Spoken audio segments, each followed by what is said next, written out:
Hello and welcome to Connections Forum for Relationship Expression and Healing with a special edition. We are in episode 50 and the second edition is for 2015. And the title of our show today is Gods in Shackles, Animals in Distress and Need of Support with Sangita Iyer.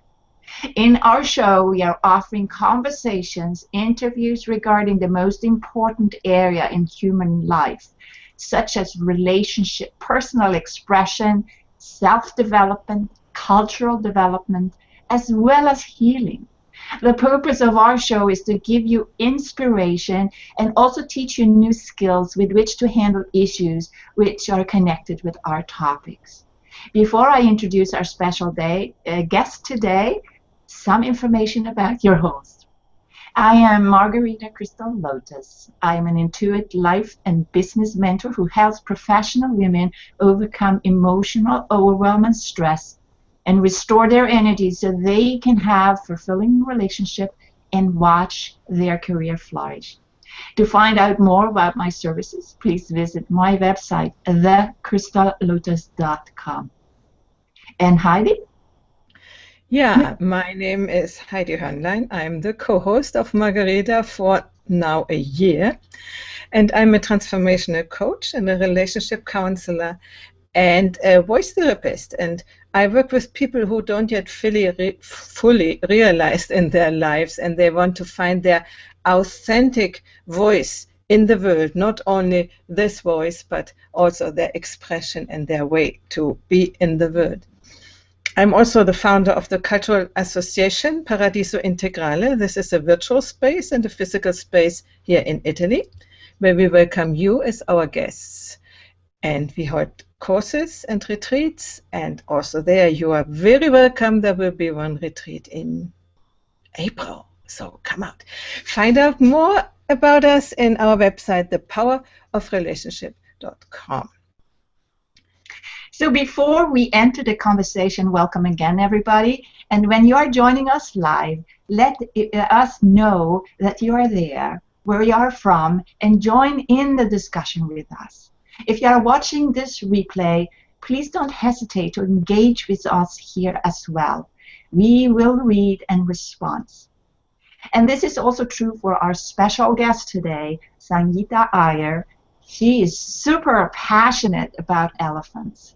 She has made a film about elephants this summer called Gods in Shackles. We will talk about that later, and she strives for freeing them, that is the elephants, and from their often long change and heavy work and ill treatment. Sangita Iyer is a three-time international award winner, documentary filmmaker, and also an award-winning journalist. Sangita is originally from India and now lives in Canada. She has co-founded the Bermuda Environmental Alliance, BEA, a non-profit organization to educate the public of the nature of wildlife issues and to provide practical solutions aligned with Earth stewardship. She has, I am so excited to have you here. Could you tell us a little bit more about you, Sangita? Yes, hi. It's wonderful to be with you lovely women, and I'm really proud of the work that you are doing in, creating and providing this awesome platform for people that are trying to do good in the world, and so this is great. A little bit about me, you've already said a little bit about me, but the only thing I wanted to rectify is that the movie has not yet been made. The movie is under post-production. It's called Gods in Shackles. And the documentary that I'm currently working on, it lifts off the cultural veil to expose the exploitation of temple elephants in the name of culture and religion. And a little bit about me, I've been a broadcaster for the last 18 years, and I used to report on health and environment. And as the universal intelligence had other plans for me, I switched gears, and as you mentioned, I founded the organization called Bermuda Environmental Alliance, but now I'm working with the elephants. I feel they are my soul animals, and I've always felt a profound sense of connection with these absolutely majestic and intelligent animals, and I feel privileged to have been chosen by the universe as an instrument to do the work that I am doing right now. This is wonderful. I mean, you know, whenever I see an elephant or in the zoo or only the photos, it makes my heart, and I only knew from you how badly they are treated. And I think many people don't know that. So I think it's very, very, very important that you come out and heighten the awareness of people, how animals, and especially elephants in this case, are treated, still treated in our world. So thank you very, very much. I think it's my moral imperative. I feel I have a moral imperative to do this using my journalism and communication and production skills. You know, I always believe that we have been given specific talents and skills, and all of us have unique gifts, and how we use it in order to bring forth peace and compassion and use our gifts in a manner that would be good for the greater good. And I feel privileged to have this opportunity to do that, yes. So wonderful. So you said that the film, you shooted the material in summer, and now you are creating it. And this is also the reason why we are here. And we want to talk a little bit about this film. Why did you name it Gods in Shackles? I remember that before it was Gods in Chains. Yeah, so, Gods in Shackles. I mean, Gods in Shackles, Gods in Chains, they mean this almost the same. The reason we chose shackles is because it's a more powerful word, and we have combined it, we've played with words, and we have done God, sin, shackles, and we have combined the gods in together, so it becomes you're sinning by shackling God. And shackles is like they are shackled. What are shackles? Shackles are handcuffs that, you know, don't allow you to, that just confine you. And that's what these elephants are subjected to do. And the reason that I used gods in shackles is because in India, elephants are considered to be the embodiment of Lord Ganesh, who's one of the most beloved and revered god in the Hindu culture. And on the one hand, they have this, you know, amazing connection with these elephants that they absolutely love and admire, so much so that, you know, they say, you're killing me with kindness, you're killing me with love. They love this animal so much that they're oblivious to the pain and suffering of this animal. At the end of the day, an elephant is a huge animal, and it cannot be domesticated as some people think it can. It cannot be like your average cat and dog. I mean, compare the difference in size itself and the weight. And if something happens, then this poor elephant is the one that is blamed. And so what I'm trying to say is, on the one hand, you're worshiping this Lord Ganesh, and on the other hand, you're abusing the same elephant, you know, to perform cultural rituals and during festivals, because in order to tether an animal that is so huge, you have to really enforce a lot of pain. You have to inflict. It's almost like you have no choice but to constrain it and to sort of you know, not allow it to go wild or run amok. You have to have all these shackles, otherwise it's a wild animal. It will do what it is designed to do, which is wander away. But in order to control it, they have to inflict so much pain and suffering. So my question is it necessary to use these wild animals that can never be tamed or domesticated? Why do you have to use such an animal in the name of culture and religion, but in the end, you're actually exploiting the animal for commerce? because when you really consider the significant amount of profit that these festival organizers make, all of these things are going to be revealed in my documentary, because I have interviewed about 30 experts, including wildlife conservationists, even elephant owners and handlers, as well as elephant veterinarians, and they are all saying one thing, especially the scientists and the veterinarians, that elephants cannot become pet, they cannot be domesticated. And on the other hand, I did interview the owners and I asked them what kind of revenue do they generate. For instance, if they ended up making, say, approximately 40 or 50,000, 50, I would say 50 lakh, which is, a lakh has got like about 5 zeros, so 50 lakhs, that's in the Indian currency, rupees that is, 50 lakh rupees. They end up spending only 18 lakhs on the elephants, and they get to keep the balance 22 lakhs. That's how much money they make when you really calculate. And that's a lot of money, And so they're abusing the animal in the name of culture and religion, and the masses are so mesmerized by this animal that they don't even comprehend. They're oblivious to the pain and suffering of this animal. Meanwhile, you have this select group of clever craftsmen who are using culture and religion for profit, and that is what I'm exposing. I'm exposing the, corruption, the cultural, the religious, the commercial, and the political corruption. And I'm really fortunate because all of the people that I interviewed have opened up to me, and they've actually risked their lives in sharing some of the things that they know.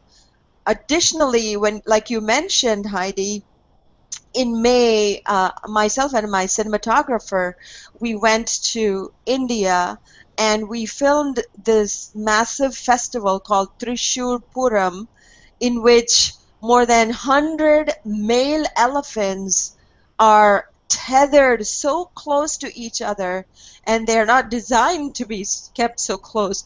All four legs shackled, helpless. They cannot move. And on top of that, these shackles are so tight that even if they try to move a little bit, it just hurts them so much. And then you have the handlers who have bull hooks and long poles and short poles constantly poking at them, so they behave. And there's just so much fear instilled in the minds of these poor, amazingly intelligent animals. They're made to stand on their feces and urine, and it's just really sad in the most unhygienic conditions that they are maintained. Is that what you would do to a god that you worship? That is what I'm trying to bring to awareness, heightened awareness, to expose these atrocities against the elephants, so the public really knows that just in order to entertain you, these poor elephants are subjected to enormous pain and suffering. Wow. I started to cry when you talked about that. I'm sorry to butt in here, Heidi, but I'm thinking about my cat, and I could imagine, because he goes back and forth in my house, can do whatever he wants, and he's so loving, and I try to make him feel free to do that. But having an elephant, can one do that with an elephant?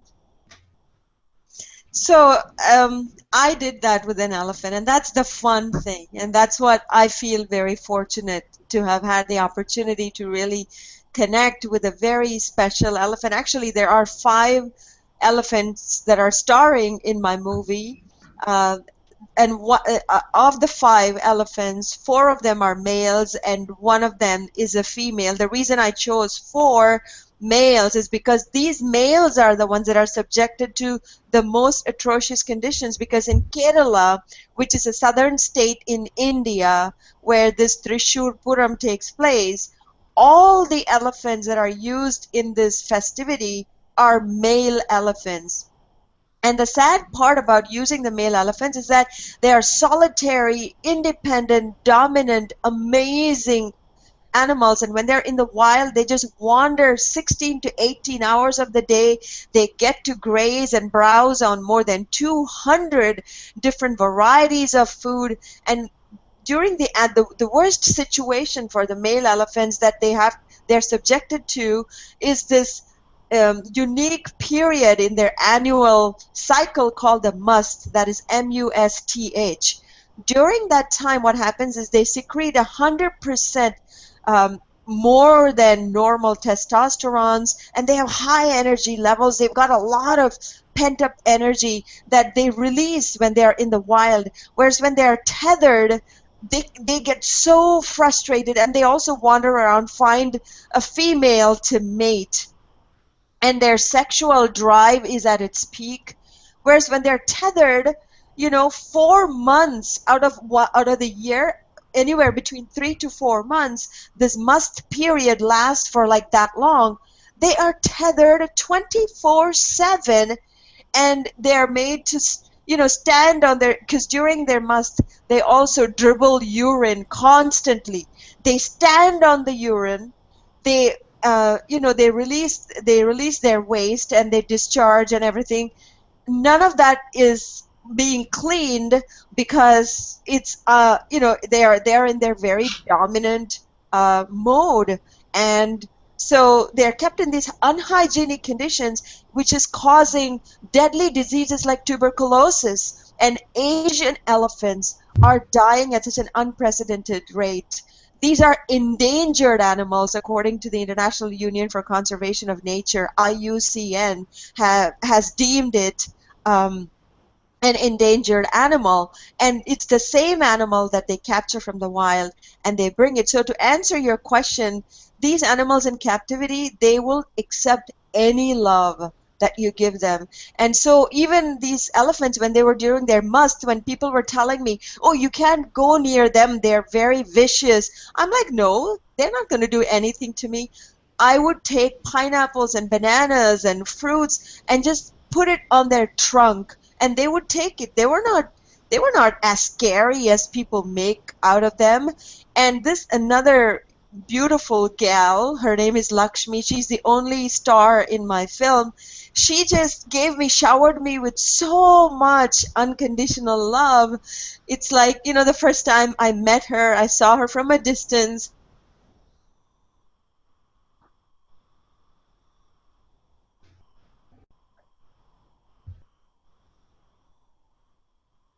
We are and we kind of it was at the end of the day, it's like, if you respect and you love these animals, they have no choice but to shower you back with 100% more love. And so yeah, they're very loving, and they feel your love, they feel your energy, because they're intuitive, highly intelligent. That's why they're called gentle giants, because they are so gentle.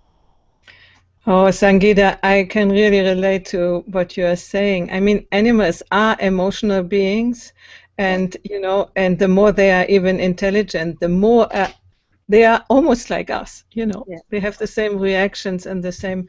And I really admire your project, because you are not only going against the ignorance of people who have not yet understood that animals are emotional beings, that they have a soul and they deserve a good treatment, but you have also to go against financial interest, people who are not caring about the animals, but who are caring about money. So this is a very, very, very, very big task, and I really wish you all the best. And I wonder, I'm sure people who listen to you, they are interested in what they can do to to help you in that, because it's not a thing you can do alone. Not at all. Yeah, thank you for bringing that up. And even for us to get to this point, Heidi, it's people like you. When I launched the pre-production campaign, you contributed towards our Indiegogo crowdfunding campaign. So what I'm doing is I have launched this crowdfunding campaign. The reason that I chose to do a crowdfunding campaign is because when people fund it collectively, what happens is essentially you are allowing the people that are interested in the welfare of the elephants to participate. Whereas if you go to a sponsor who is opposed to what we are doing, so we don't have to rely on them, whereas we can rely on the masses that are interested in the welfare, genuine welfare of the elephants. And so that is why my post-production campaign was really successful. We had set a goal of about 40,000. We surpassed that goal because of people like you, Heidi, and I am just immensely grateful for your support.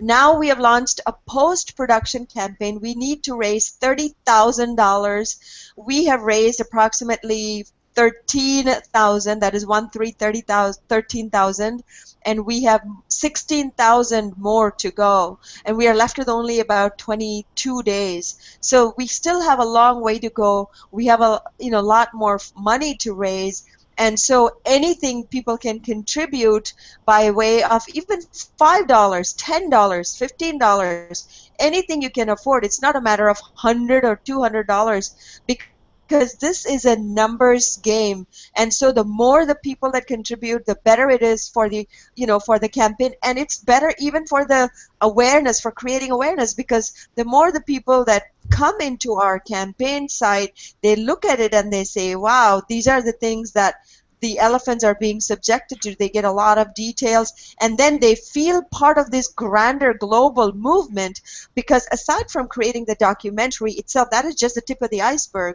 What we're also going to do is take this documentary, and we are going to then be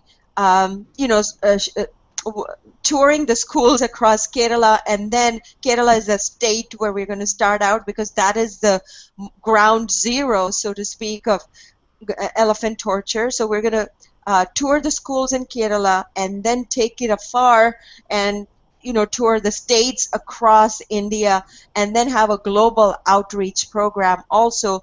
But over and beyond that, we are working together with some of the other stakeholders, key stakeholders, to create a sanctuary where these elephants can be released, and we can then open it up to the public, so people from around the world can come and touch and feel and enjoy and give manicure and pedicure to these elephants, because their feet, their forelegs and rear legs are so important, because it carries their whole body weight. That needs to be nurtured. You can feed, and so this is just the very, very, we have just scratched the scratch of the surface. We still have a long way to go, and any help that people can offer would be so much appreciated. Over and beyond that, to share the message on Facebook, on Twitter, sending out emails to your friends, and just saying, hey, please support this campaign if you're inspired to do so. We need any help that can be afforded. Yeah, it comes to my mind, I saw on YouTube some time ago a video where two elephants who were separated, I think for 25 or 30 years, found each other in a shelter, and they recognized each other, and it was so heartbreaking. And I imagine that you are going to do that for these elephants, that they have a place where they can live almost like in nature, at least free, without all the time the chains. Imagine, you have all the time this around you everywhere. This only, we can imagine if somebody did that to us, how life would be. Exactly. And we cannot say, oh, these are animals. No, these are living beings like us, with the same right and the same to live, and the same joy to live, and the same impulse to, to date. Yeah, to everything, like we. So their basic rights are deprived, and so you really raised a good point, because how as humans, I love the way you created the analogy. How would you feel if somebody did that to you? People cannot even comprehend that, because they look at animals as they are some inferior creatures. But at the end of the day, when you really consider the elephants, they are intelligent. In fact, their brain is 5 times larger than ours, and their cerebral cortical brain, which is the brain for cognition, awareness, is that much highly evolved, and that is why they are so gentle. But over and beyond that, you talk about the basic necessities of life, they are deprived of the wide, diverse variety of food that they get in the forest, because they have about 200 wide variety and more. They feed on the roots, the barks, the tree barks, the leaves, and shrubs, and herbs, and grass, and soil mineral. They bathe in the mud. They go and they soak themselves in the river when it's so hot, because as you know, India is mostly very hot and temperate climate. And in Kerala in particular, they are deprived of that basic right. They get fed only 1 or 2 different kinds of food. They're deprived of their food. They're not given water adequately and in proper time. They're deprived of their basic necessity to mate and socialize. These are highly social animals. Can you imagine you being tethered, being fed only 1 or 2 hamburger day and night, and not enough water, and not bathe you? They bathe every single day, and you know what they do is they also soak themselves and they bathe in the mud. They roll in the mud, because what happens is the mud then kicks on their body, and when the mud peels off, all of the parasites stuck on their body also are released. So they have their own way of cleansing themselves physically and emotionally and psychologically and spiritually. They are so pure. I cannot think of a better word. They are so, so, so pure. So, Sangita, what I feel that you are doing is you are trying to raise consciousness, bringing people in higher levels of consciousness, because the awareness that animals are beings who deserve attention and have their rights, it is quite a high state of development. We would call it the green state of development in integral language, let's say. Right. We are doing the Wisdom Factory, which is promoting a little bit the integral worldview, and we know from there that through the stages of development, what is important to people changes. Yes. So for people to be able to see animals not as a thing which we can use or abuse, they need really in their personal development to grow up the stages, and you will help them. I fear that in India, in these places, the people are several levels below, so they won't really understand, but at least a little bit they might. And I'm also wondering, do you do that in Indian languages, or can we see that too then, the film? So the way this film is going to work, I mean, obviously that's one of the reasons. See, language is one thing, but the pictures speak 1,000 words. We've got the videos to show what is being done with them. We've got the videos. We've got some real undercover, investigative, exclusive videos that the public would not ever have access to. And so that's the kind of footage they see. I don't have to say a word. You just look at the video and you know exactly what's happening with the elephant. So that kind of, to a certain extent, eliminates the language barriers. But I do intend to also translate it into, I speak a couple of Indian languages, but not really that well. I can get by conversing with people, but not necessarily in terms of, narrating a film. So perhaps it could be translated into the local native language, because there are approximately 25 to 26 languages spoken just in India. And so in order to translate them, we have 3 basic languages that we intend to translate, which is we're going to focus on the directions. So in the northern parts of India, they speak one common language, southern part, and so we're going to use a common language, so at least have it translated into 4 different languages. Hindi is the mother tongue, so definitely Hindi. And in this particular place, Kerala, they speak Malayalam. And so essentially at least those 2 languages to begin with, and then we'll consider other translations also. And the thing is, it's not just in India. In places like Thailand and Burma and all these other places also, they use elephants in temple rituals.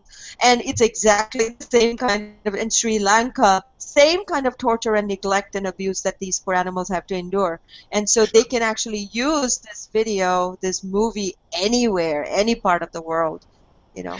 So these are all the costs of the post-production which appear to really get the film then out to the people who, I mean, a part of us who like to see that for certain reasons. But what your purpose is an education of the people in the place, as I understood. Yeah.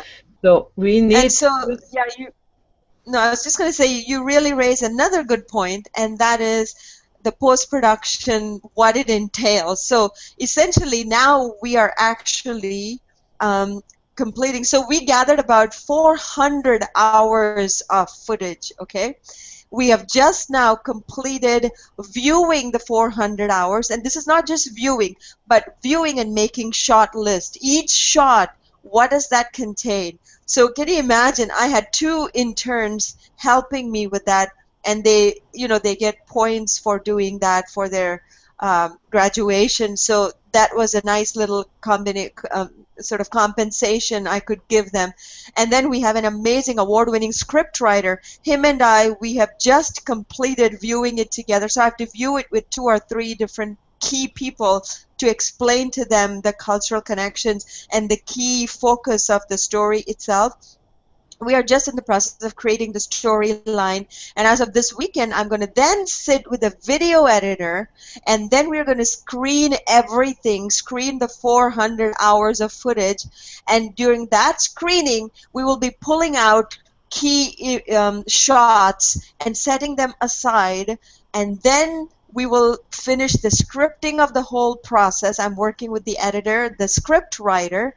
We'll script with the script editor and writer. I'll work with the video editor, and then the 2 will be combined together, and that's how it's a lot of work. It's so well worth it, of course, but that is where all of the funds, and then like you said, the translation into different languages, and over and above that, promotions, because without promoting we cannot create awareness. We're going to need money for that, and then traveling around, we're going to need money, and sharing it with schools and creating like a group of people or a team of people to sort of disseminate this information. All of that incurs a lot of cost, and so at the end of the day, it's like every penny dedicated to this is completely used for the production. And so anything people can do to assist would be really appreciated. Can I ask you a question there, Sangita? It appears to me that you're talking about abuse of elephants. But on a cultural level, there is other kinds of abuses in the country of India, which we have heard about. And if you start with the elephants, maybe the abuse of women, children, and people who doesn't have income, or any kind of abuse in that society. I mean, there is abuses in every society, but particularly the abuse of women and killing and raping and all of that horrible, horrible stuff this brings it to a point, and you've selected a great topic about elephants to actually reveal and address far more deeper problem in your society. Do you agree with that? Oh, absolutely. The great thing I'm so glad you brought up the women abuse, because, one of the things that inspired me to produce this film, and I see complete parallel realities between what's happening with the elephants and what's happening with women. And even my own life experience, I was raised in a very confined manner. I was raised in a high caste Brahmin family, and I was not allowed to do what I wanted to do, and everything was like filled with restrictions, and I was supposed to be a certain way, I was supposed to act a certain way, and I went through a very difficult childhood overall. It was sort of like, and they condone the abuse because they say, well, I'm doing it for your good, and it's condoned. And you talk about rape and such.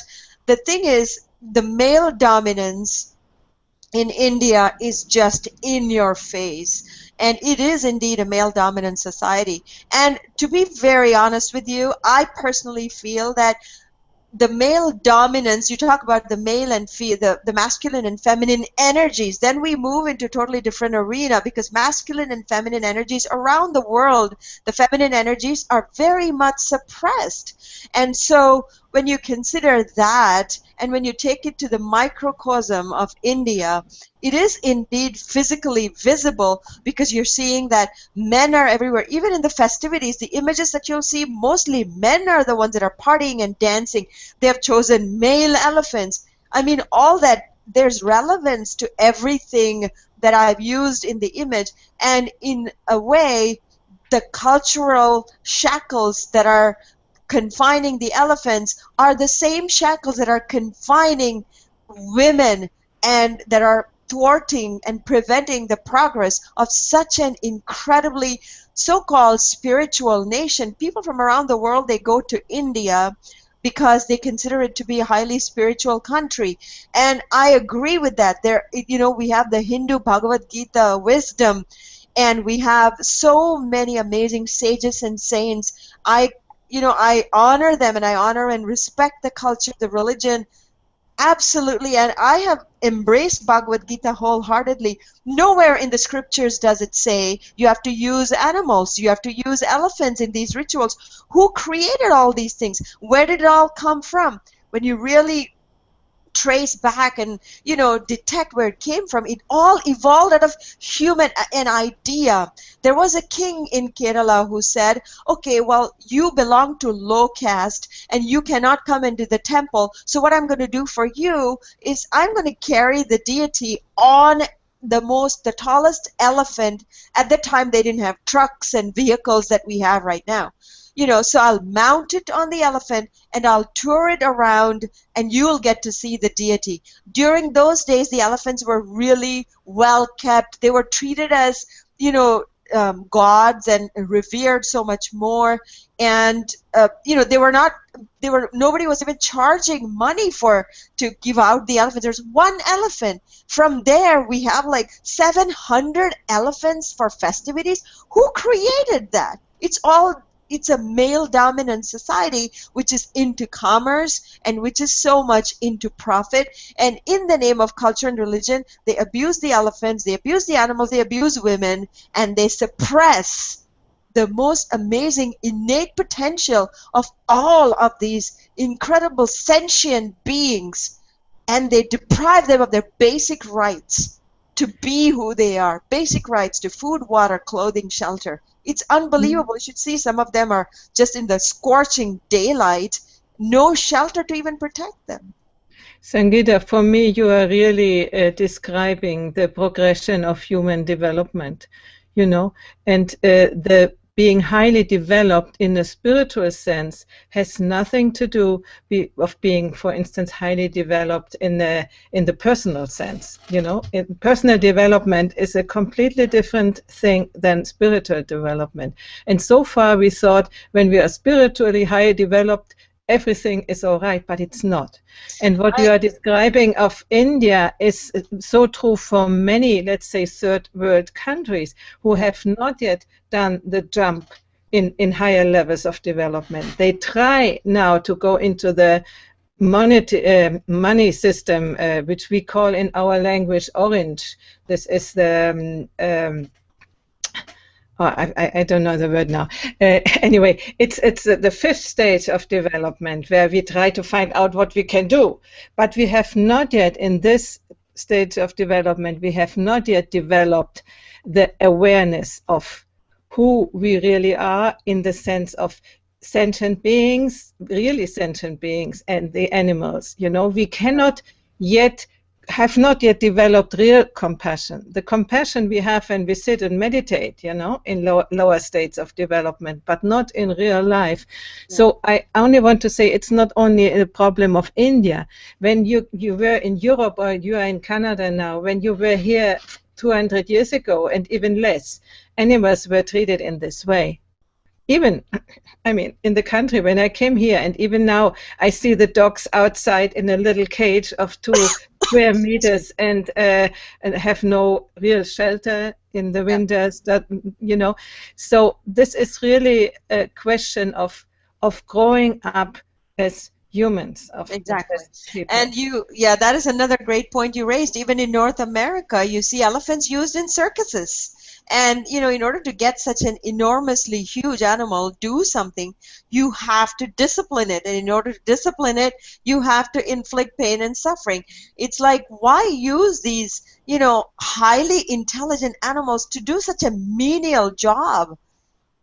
It's beyond me. And one thing I wanted to mention is, even you talked about spirituality in India. It's a lot to do with also sort of religious, cultural, blind beliefs more than spirituality. There's this borderline where, you know, you have certain religious practices and rituals that they follow blindly without understanding the deeper meaning of it. And when you understand the deeper meaning, that is spirituality. When you're just performing the rituals, that's very religious. So there's that difference between religious and spirituality. And you can, in terms of personal growth, I completely agree with you. And that personal growth to me is also directly linked with connecting with your own inner spirit. And that is, to me, spirituality. Mm-hmm. Yeah. So, but I wanted to say, you said, why do we do that to elephants to be in a circus? Why do we do it to humans? Exactly. Exactly. Yep. Absolutely. Well, the thing with humans is, if they want to, they have a free will. The great thing about humans is they have a free will. And if they don't want to participate in circuses, they don't have to. If they don't want to do something, they don't. We live in a democratic world, except in certain countries like China, for example, which is the world's most populous country on the planet. And when you consider China, there again, they are poaching elephants at an unprecedented rate, African elephants. That is yet another story to cover. So I'm not going to bring that in, but it's just they're decimating the whole planet. They're raping our Mother Earth. They're killing and destroying and decimating all of the creatures. 100 million sharks per year.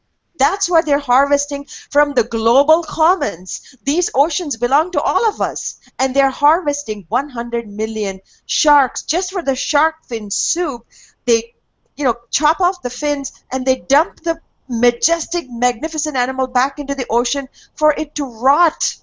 I mean, what's going on? You know, it's really time for humans to take a look and say, come on, guys, let's evolve consciously, you know?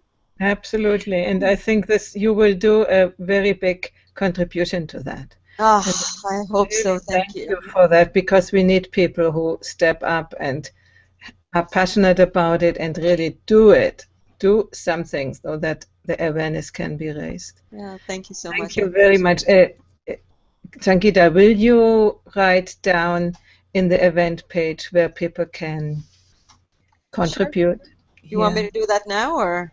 You can do it afterwards, and I will also then publish it in our website, and wherever you publish something, ping us and we will share it, and always have the URL of the Indiegogo